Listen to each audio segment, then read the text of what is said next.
Rasanya memang benar, politik itu penuh dengan kemunafikan. Politik itu penuh dengan kepalsuan. Dan politik itu penuh dengan pencitraan yang bikin emak-emak itu loh sampai mau mutah. Saking keterlaluannya.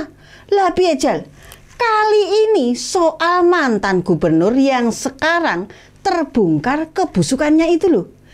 Dia dulu tuh ya dielu-elukan sebagai idola, pemimpin panutan, bapak keluarga ideal, suami yang romantis, dan sampai digadang-gadang jadi calon presiden segala loh. Tapi sekarang, wah, hancur sudah ilusi yang sudah dibangunnya itu. Kang Ridwan Kamil yang sok mesra dan bucin sama istrinya di media sosial, ternyata loh ya, konon ternyata punya sisi gelap yang bikin emak-emak itu tepok jidat berjamaah. Piejal, sampai-sampai tweet-tweet mesumnya di zaman dulu sekarang ini ya kembali viral loh. Astaga, bukan cuma menjijikkan, tapi mempermalukan. Itu bukan gaya seseorang yang pernah menjabat gubernur loh, tapi kayak remaja tanggung yang baru kenal aplikasi kencan. Wah, Jan. Dan ini bukan cuma 1 atau 2 tweet loh. Itu jejak digitalnya bisa jadi bukti kalau si bapak ini memang doyan gombalin ani-ani dari dulu gitu loh. Jadi ini bukan soal kesalahan kecil, ini soal pola. Nah, yang lebih ironisnya lagi, laki-laki yang suka bangun masjid, ceramain soal nilai-nilai agama, dan sering pamer ngaji serta dakwah, ternyata nggak bisa jaga akhlak. Masjid dibangun di mana-mana, tapi hawa nafsu nggak bisa dibendong. Lah piejal nek ngene iki. Emak-emak di grup pengajian udah saling bisik-bisik loh. Itu masjid buat siapa? Buat Allah atau buat branding politik? Maaf ya, tapi kalau soal hatinya nggak sebersih tempat yang dia bangun, itu bukan soal ibadah, itu investasi elektoral.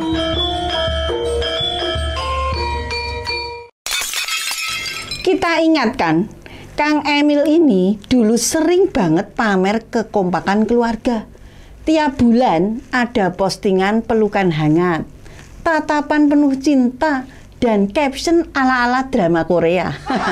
Tapi ternyata di balik itu semua konon ada perempuan lain yang diduga dia sponsori. Udah gitu ya, ketika tudingan makin panas malah muncul drama tes DNA. Lah Kang, buat apa dites? Netizen udah bisa melihat sendiri dari gestur, beasiswa diam-diam, dan foto-foto penuh kode itu. Emak-emak zaman now di grup WA ini loh, udah lebih jago investigasi loh. FBI aja bisa sungkem. Bicara soal beasiswa, loh, kok bisa sih? Anak itu katanya belum tentu diakui, tapi ke ibunya malah diguyur fasilitas. Sekolah tinggi, hidup nyaman, dan entah apa lagi yang dikasih. Ini bukan cuma menyakitkan buat sang istri loh, tapi juga buat semua perempuan yang berjuang keras membesarkan anak sendirian. Kami yang tiap hari nyari diskon minyak goreng dan mikir 2 kali mau beli susu anak, cuma bisa ngelus dada loh ngelihat bapak pejabat ngabisin uang buat ani-ani. Ya, ani-ani.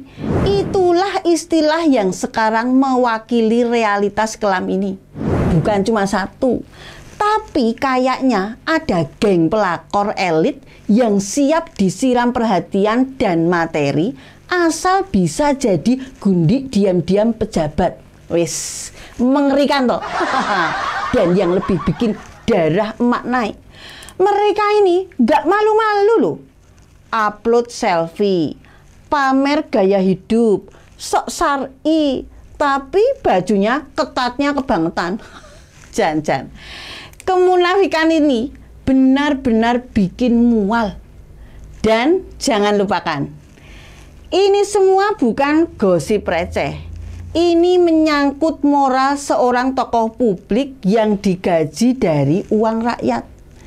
Dia yang dipercaya buat ngelola uang rakyat. Kalau si bapak nggak tahan godaan, kenapa dulu tampil sebagai figur suami teladan? Gitu loh. Jangan-jangan semua postingan keluarga itu cuma panggung politik. Dan sekarang ketika topeng itu jatuh, dia panik. Lempar-lempar klarifikasi yang nggak meyakinkan sambil bawa-bawa nama agama. Minta maaf pun tidak. Yang ada malah playing victim. Maaf, kami emak-emak nggak sebodoh itu.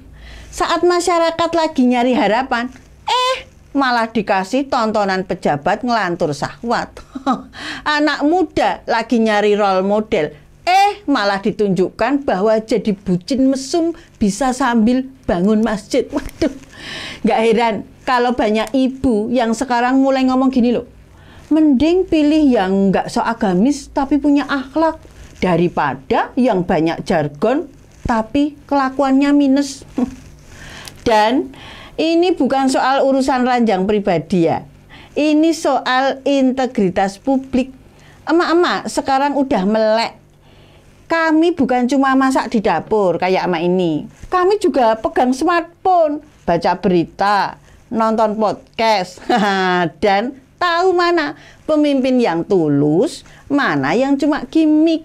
Jadi tolong ya, jangan remehkan suara kami. Kami mungkin pakai daster, dan sibuk antar jemput anak sekolah. Tapi kami juga pemilih. Kami juga bisa viralin hashtag.